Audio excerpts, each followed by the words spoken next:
दुनिया में मुस्लिम ईद मना रहे हैं तो वहीं गाजा में लोगों पर अब भी बमों की बारिश हो रही है। दर्जनों लोग इसमें मारे गए हैं। गाजा के लोगों के लिए ये लगातार दूसरी बार है जब जंग के बीच ईद मनाई जा रही है।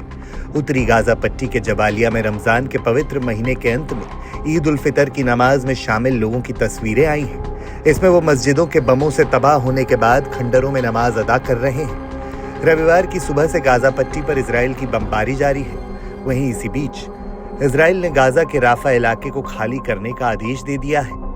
इजरायली पीएम नेतन्याहू ने हमास, हिजबुल्ला और हूती आतंकियों को कुचलने की बात कही है।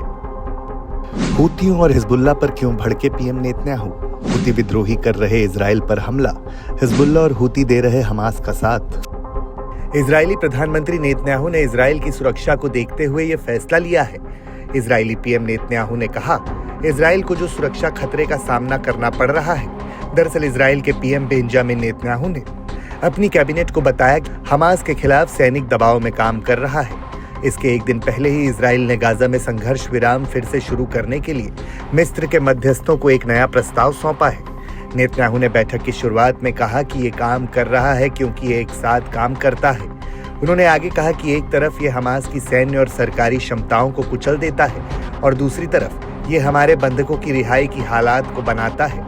हम देखते हैं कि अचानक दरारें आ रही हैं। उन्होंने आगे कहा कि एक बार संघर्ष विराम लागू हो जाने के बाद अगर वे अपने हथियार डालने के लिए सहमत होते हैं तो हमास नेताओं को गाजा छोड़ने की अनुमति दी जाएगी। नेतन्याहू ने कहा कि हमास अपने हथियार डाल देगा।